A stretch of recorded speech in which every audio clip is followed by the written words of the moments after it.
देश के प्रधानमंत्री नरेंद्र मोदी जी ने पूरे देश में आत्मनिर्भर भारत का संकल्प पूरे देश में शुरुआत की है, क्योंकि जो देश इंडिपेंडेंट खुद मजबूत होगा तो देश आगे बढ़ेगा। और प्रधानमंत्री नरेंद्र मोदी जी ने 2014 में संकल्प लिया था कि सुरक्षा की दृष्टि से, आर्थिक दृष्टि से और सामाजिक और धार्मिक दृष्टि से देश को बहुत आगे बढ़ाया जाएगा। आज हम सुरक्षा की दृष्टि से कह सकते हैं कि देश आज बहुत मजबूत देश है। हिंदुस्तान आज बहुत मजबूती में आज सुरक्षा की दृष्टि से है। आर्थिक दृष्टि की बात करें तो 2014 में हम 11वें स्थान पर थे, फिर बीच में जीएसटी लगाई, लेकिन आत्मनिर्भर जब देश अब हुआ तो जीएसटी को कम किया और पूरे देश में बहुत अच्छा मैसेज गया कि 28% जो जीएसटी थी उसको घटाकर 18 स्लैब को 12 को 5 और 5 को 0, और उससे पहले 12 लाख की इनकम टैक्स में रिबेट दी थी, जिससे देश में बहुत अच्छा मैसेज गया था। तो इसलिए मोदी जी का विज़न है कि 2047 में हमारा आत्मनिर्भर जो उनका लक्ष्य था उससे भी पहले देश को स्थिति में लाना चाहते हैं। और उन्होंने कहा था वोकल फॉर लोकल, जो देश में चीज़ बनने वाली है वो देश में ही बने। इस विजन को जन आंदोलन में बना लेने के पूरे देश में आत्मनिर्भर आज संकल्प अभियान शुरुआत की है। इसके साथ 25 सितंबर 2005 को दीनदयाल उपाध्याय जी की जयंती से हमने शुरुआत की है और ये 25 दिसंबर 2025 तक सरदार अटल बिहारी वाजपेयी की जयंती तक ये अभियान लगातार चलेगा, पूरे देश में चलेगा। आज मैं सबके माध्यम से माननीय मुख्यमंत्री जी और पार्टी के माध्यम से पूरे हरियाणा वासियों को, जो 3.25 करोड़ जनता है, हम उसको पूरा विश्वास दिलाना चाहते हैं और आपसे अपील भी करते हैं इस राष्ट्रीय महायज्ञ में आप सभी योगदान करें, जिसमें देश हरियाणा सबसे अग्रणीय रहे। स्वदेशी विचार हमारे लिए एक नया नहीं, हमारी स्वतंत्रता का आधार रहा है। महर्षि दयानंद सरस्वती जी के विचारों को लेकर 1905 में और बंगाल के स्वदेशी आंदोलन में राष्ट्रपिता महात्मा गांधी जी के नेतृत्व में स्वतंत्रता संग्राम तक की स्वदेशी ने हमेशा आत्मनिर्भर मार्ग दिखाया है। पंडित दीनदयाल उपाध्याय जी के मार्गदर्शन में हमें सिखाता है कि आर्थिक अवस्था स्वदेशी पर आधारित होनी चाहिए, तभी हम स्वतंत्रता रक्षा कर सकते हैं, न्याय की गारंटी दे सकते हैं। इसी प्रकार से आज माननीय प्रधानमंत्री नरेंद्र मोदी जी के नेतृत्व में हम उसी गौरवशाली परंपरा को आगे बढ़ा रहे हैं। हमारा लक्ष्य है भारत को विकसित राष्ट्र बनाना। यह तभी संभव है जब अपनी ज़रूरत हर चीज़ खुद बनाएंगे। आत्मनिर्भर भारत संकल्प अभियान 3 स्तंभों में आधारित है। वो ये हैं स्वदेशी, स्वभाषा और स्वभूषा। स्वदेशी का अभिप्राय है कि भारत में वस्तुओं का उत्पादन और उपयोग करना चाहिए। इस दिशा में देश स्टार्टअप की संख्या 1,60,000 हो गई है। पिछले दिनों इसरो ने भारत की पहली स्वदेशी सेमीकंडक्टर चिप विक्रम 32 विकसित की है। आज भारत दुनिया का दूसरा सबसे बड़ा मोबाइल निर्माता बन गया है। मुद्रा में PLI योजनाओं द्वारा MSME के निर्माताओं को दिए गए सहयोग में हमारी स्वदेशी न्यू निर्माण क्षमता बहुत बड़ी है। हमारा कुल $825 बिलियन आज पहुंच गया है। इसके साथ साथ आज सब सभा का अर्थ है हमारी भारतीय भाषाओं की ज्ञान प्रणालियों को बढ़ावा देने में है। भारतीय भाषाओं का प्रशासन और संचालन करने के उद्देश्य से केंद्र सरकार ने एक नया अनुभव स्थापित किया है। नई शिक्षा नीति देश की गुरुकुल शिक्षा प्रणाली फिर से जीवित कर रही है। ये त्रिभाषा शिक्षा को बढ़ावा देगी। हम MBBS इंजीनियरिंग तथा विज्ञान विषय भारतीय भाषाओं में पढ़ाए जा रहे हैं। इसी प्रकार सबभूषा का अर्थ है अभिप्राय। हमारी अपनी विरासत डिज़ाइन और सौंदर्य शस्त्र को अपनाने से है। इस दिशा में आज़ाद भारत में पहली बार खादी ग्राम उद्योग का कारोबार 1,70,000 करोड़ रुपये पार गया है। पिछले 10 वर्षों में इसे उत्पादन में 315% की बिक्री और 400% वृद्धि दर्ज आई है। एक जिला एक उत्पाद योजना में देश 750 से अधिक जिलों में 1200 अधिक उत्पादों की पहचान हो गई है। इन उत्पादों की बिक्री ऑनलाइन पर 2,000 करोड़ रुपये से भी ज़्यादा अधिक पहुँच गई है। तीनों स्तंभों की मजबूत करके हम गुलामी की मानसिकता से हर निशान को मिटा सकते हैं और अपनी विरासत पर गर्व कर सकते हैं। भारत के लिए आत्मनिर्भर सिर्फ कल्पना नहीं है, बल्कि हकीकत है जो आज ज़मीन पर उतर रही है। माननीय प्रधानमंत्री के नेतृत्व में 11 वर्षों ने भारत ने हर क्षेत्र में अभूतपूर्व प्रगति की है। आज भारत की रक्षा निर्यात 34 गुना बढ़ चुकी है। 2013-14 में मात्र 686 करोड़ रुपये था, अब 2025 और में 23.622 करोड़ रुपये तक पहुंच गया है। आकाश और नाग जैसी मिसाइलें हमारी स्वदेशी ताकत का प्रमाण है। आज हमारे भारत में 98 करोड़ इंटरनेट उपयोग करता है। 2014 में केवल 25 करोड़ थे। अब हमारा UPI आज दुनिया में अपनी पहचान बना चुका है। जून 2025 में 24.3 लाख करोड़ रुपए का लेन देन हुआ है। हम दुनिया में 20% जेनेरिक दवाएं, 60% वैक्सीन की आपूर्ति कर रहे हैं। आज अमेरिका में 40% और ब्रिटेन में 25% दवाएं भारत से जाती हैं। देश में बिकने वाली 99.20% मोबाइल अब मेड इन इंडिया हैं। वर्ष 2014 में देश में मोबाइल बनाने की केवल 2 यूनिट थी, अब इनकी संख्या बढ़कर अब 300 से भी अधिक हो गई है। मंगलयान से लेकर चंद्रयान 3, आदित्य L1 और गगनयान जैसे मशीनों ने दुनिया में भारत का डंका बजाया है।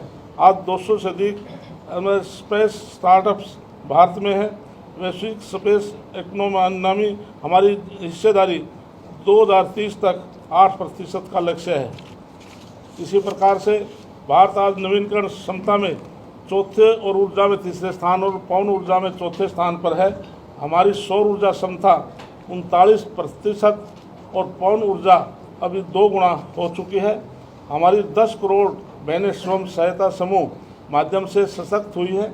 मुद्रा ऋण लेने वाले 68% और स्टैंड अप इंडिया लाभार्थियों में 83% की अभी हमारी बहनें हैं। ये आंकड़े साबित करते हैं कि आत्मनिर्भर भारत का संकल्प एक सफल मंत्र है। सच्ची आत्मनिर्भरता आर्थिक नहीं होती, ये मानसिक और सांस्कृतिक भी होती है।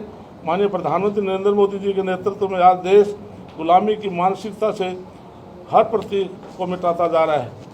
इस राजधानी दिल्ली में आज राजपथ कर्तव्य पथ का नाम बदल दिया गया है।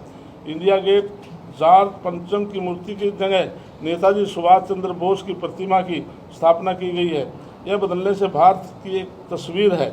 इसी प्रकार से भारतीय नौसेना ध्वज जो सेंट जॉर्ज फ्रांस को हटा करके छत्रपति शिवाजी महाराज की मोहर से प्रेरित चिन्हन को अपनाया गया है। ये हमारे संविधान का प्रतीक है। IPSC और CRPC से गुलामी के दौरे में कानून के जगह भारतीय न्याय, नागरिक सुरक्षा और साक्ष्य संहिता का आना ऐतिहासिक कदम है। अयोध्या में भव्य राम मंदिर का निर्माण हो या काशी विश्वनाथ कॉरिडोर हो, जीर्णोद्धार उज्जैन में महाकाल लोक का निर्माण हो, केदारनाथ का पुनर्निर्माण, ये हमारे सांस्कृतिक विकास को दिखाता है। आत्मनिर्भर भारत को संकल्प अभियान में हरियाणा प्रदेश अपनी पूरी शक्ति के साथ आज योगदान दे रहा है। इसलिए हरियाणा एक की धरती पर परिश्रम और उद्यम की धरती है। यह जय जवान जय किसान के साथ साथ जय विज्ञान की चरितार्थ करने में हरियाणा में आगे रहा है। हमने अभियान को हरियाणा के हर गांव, हर शहर तक पहुंचाने के लिए विस्तृत रूपरेखा तैयार की है। अगले महीने हरियाणा में सभी जिलों में नवंबर और दिसंबर में सभी मंडलों में आत्मनिर्भर भारत का संकल्प सम्मेलन आयोजित किए जाएंगे। इसमें हम अपने स्थानीय कारीगरों, शिल्पकारों, उद्यमियों और किसानों को सक्रिय रूप से शामिल करेंगे। हम व्यापारी सम्मेलन, MSME उद्योगपतियों सम्मेलन विशेषकर से कॉलेजों में युवाओं के साथ समाज के संकल्प सेमिनार आयोजित करेंगे। पूरे प्रदेश में आत्मनिर्भर भारत का संकल्प रथ यात्रा निकाली जाएंगी, जो स्वदेशी का घर घर तक आवाज़ पहुँचाई जाएगी। दीपावली के इस त्यौहार के दौरान हम सब मिलकर स्वदेशी लाइट्स की जगह अपने मिट्टी से बने दीयों को प्रयोग करने के लिए लोगों से प्रोत्साहित करेंगे। हम पूजा पंडालों में स्वदेशी उत्पादों को बढ़ावा देने के लिए स्टॉल और बैनर लगाएंगे।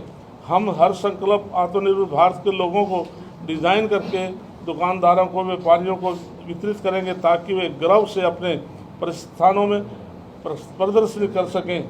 मैं आपके सबके माध्यम से हरियाणा के हर नागरिक से आह्वान करता हूं कि इस आत्मनिर्भर भारत संकल्प अभियान में जन आंदोलन बनाएं।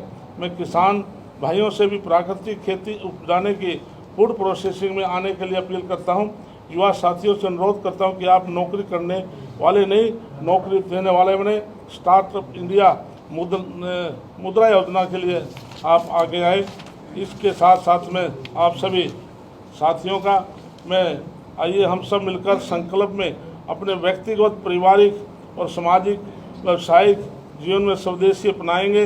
हम आत्मनिर्भर हरियाणा का, आत्मनिर्भर भारत का निर्माण करेंगे। जय हिंद, जय भारत।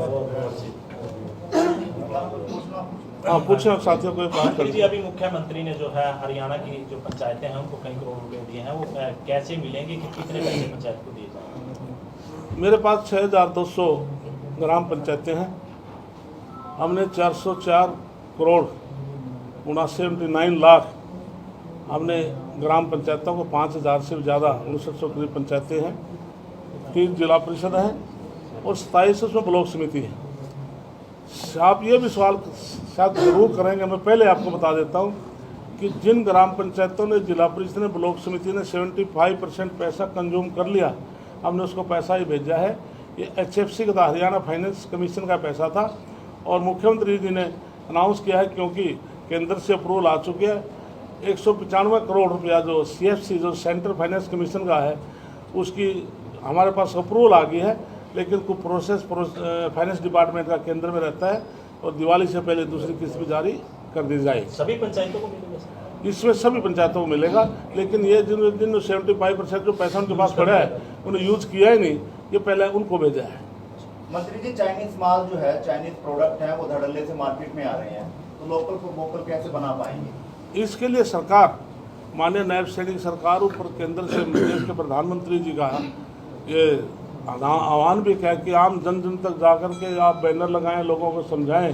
तो इसलिए जिस प्रकार से प्रधानमंत्री जी ने स्वच्छता अभियान जो शुरुआत देश में की थी, आज मैं कह सकता हूं देश का हर नागरिक आज स्वच्छता के प्रति आस्था रखता है। तो इसी अभियान में भी शुरुआत की, तो धीरे धीरे मैं नहीं कह सकता कि एकदम से इस पर ब्रेक लग जाएगा, लेकिन मैं कहता हूं कि मेजोरिटी में लोग मन बना लेंगे कि हम जो प्रधानमंत्री ने कहा है हम उस पर पूरा अमल करेंगे। कि कोई चीज़ें मार्केट में है, कोई आपके हाथ में घड़ी भी है और विदेशी घड़ी है, तो धीरे धीरे आपका होगा जी भी सब लोग मेड इन इंडिया डाल रहे, तो मैं भी क्यों ना डालूँ। तो इसलिए ये धीरे धीरे सब ये समाप्त हो जाएगा और सब स्वदेशी पर आ जाएगा। अमेरिका से टैरिफ लगाने के बाद चीन से दोबारा संबंध, मोहन भाई ने कहा कि चीन का सामान दोबारा लोग यूज़ करने लगे हैं, चीन से संबंध बना रहे हैं दोबारा भारत की तरफ से, वायु उड़ान की दोबारा जब शुरुआत हो रही है, आप एक तरफ कह रहे हो कि वोकल फॉर लोकल है, तो इसके लिए ये सब चीज़ें जो आपने की है, ये माननीय प्रधानमंत्री के अधिकार की बात है।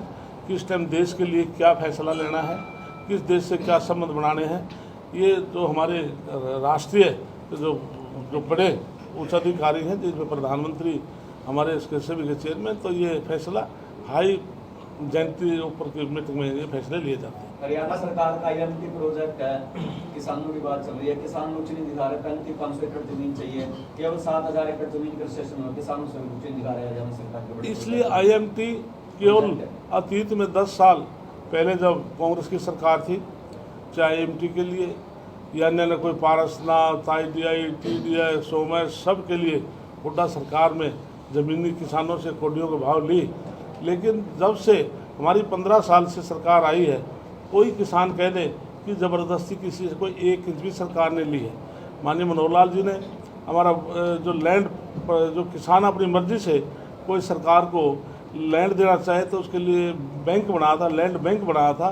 तो उस ज़मीन को इकट्ठा करके किसी सरकारी पर्पज़ के लिए उसको किया जा सकता है। और जैसे आज नायब सैनी हमारे बहुत सम्मानित मुख्यमंत्री हैं, चाहे माननीय मनोहर लाल ने घोषणा की है कि आज नायब सैनी घोषणा करते, पहले हम उसका सारा क्राइटेरिया चेक करके उसके बाद प्रोजेक्ट की घोषणा करते हैं, और जो प्रोजेक्ट की घोषणा करते हैं तो उसका पूरा भी करेंगे। मंत्री जी एक मिनट, मंत्री जी भगवान वाल्मीकि को लेकर जो विवाद कैथल में 2-3 जगह आया है, उनके इतिहास को लेकर एक शब्द यूज किया जाता है, डाकू बोला जाता है, ऐसे कई मंच से और कई स्कूलों की किताबों में भी ऐसा पढ़ाया जाता है। इस तरह कई विवाद कैथल में आ चुके हैं, आपकी प्रतिक्रिया इसमें? इसमें भगवान महर्षि वाल्मीकि जिन्होंने राम के बच्चों को शिक्षा दीक्षा दी है, हम उनको भगवान रूप मानते हैं, भगवान रूप मानेंगे।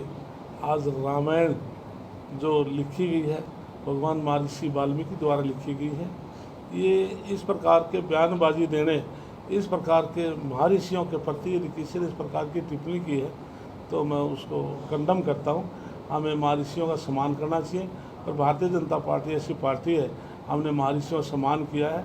जब माननीय मनोहर लाल जी 2014 में आए, उससे पहले अतीत में जितनी सरकारें बनती थी, चाहे भगवान महर्षि वाल्मीकि की जयंती थी, या संत कबीरदास जी की जयंती थी, या हमारे डॉक्टर भीमराव अम्बेडकर की जयंती थी, हमारे जितनी भी जो जयंतियाँ थी, संत गुरु रविदास जी महाराज की जयंतियाँ थी, कोई केवल ये कागजों में बनती थी।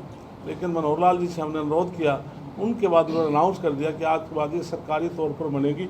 हर साल आप देखते हैं, अब ये जो 14 अप्रैल की जयंती थी, प्रधानमंत्री नरेंद्र मोदी जी डॉक्टर भीमराव अम्बेडकर जयंती खुद मनाने के लिए आए, तो हिसार में और यमुनानगर में आए। तो इसलिए सदा हमने शहीदों का और हमारे महर्षियों का सम्मान किया, सम्मान करें। मंत्री जी, अभय सिंह चौटाला ने कहा है कि पहले हमने कांग्रेस की रांद काटी है, अब की बार भाजपा की बारी है।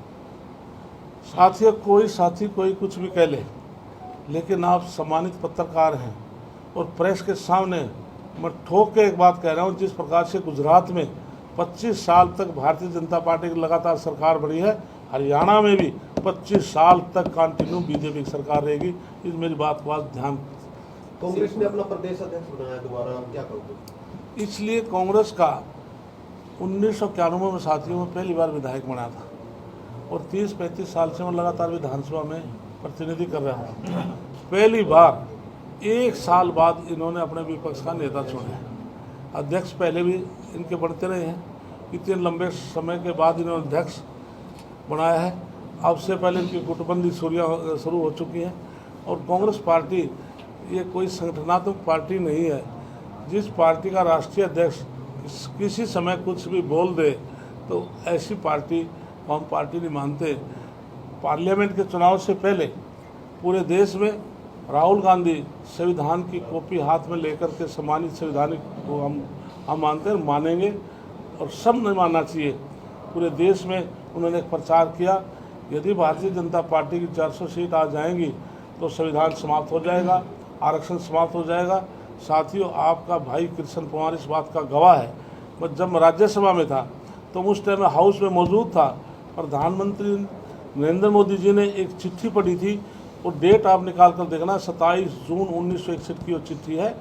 तो उस टाइम के प्रधानमंत्री पंडित जवाहरलाल नेहरू ने सभी मुख्यमंत्रियों को चिट्ठी लिखी थी कि 1947 में देश आज़ाद हुआ और डॉक्टर भीमराव अम्बेडकर ने आरक्षण दिया, आज लोग सामर्थ्य हो चुके हैं कि उन्हें इसको समाप्त कर दिया जाए। लेकिन पार्लियामेंट के चुनाव से पहले उसको एडिट करके कटिंग करके चला कि नरेंद्र मोदी जी आरक्षण को समाप्त करना चाहते हैं।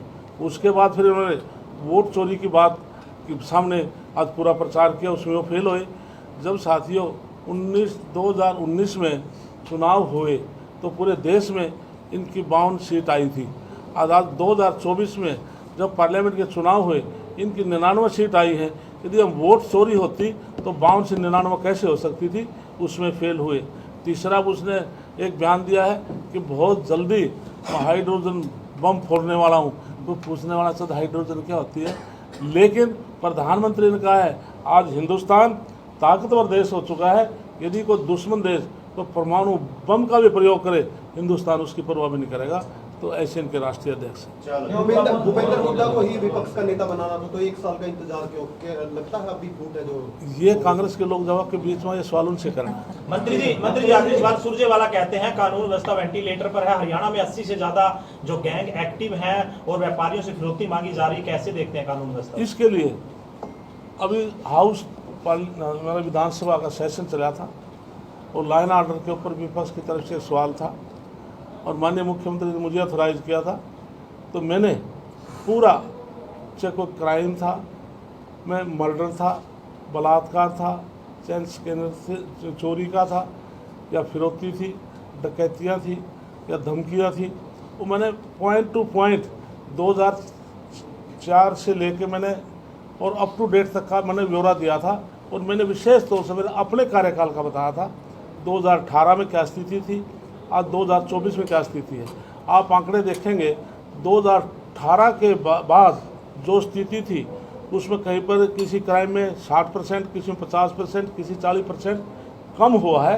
ये सरकारी आंकड़े हैं 2018-2024 के। अभी एनसीआरटी के जो अभी डाटा आया है सर, उसमें चौथे नंबर पर जो है हरियाणा है क्राइम के उस हिसाब से।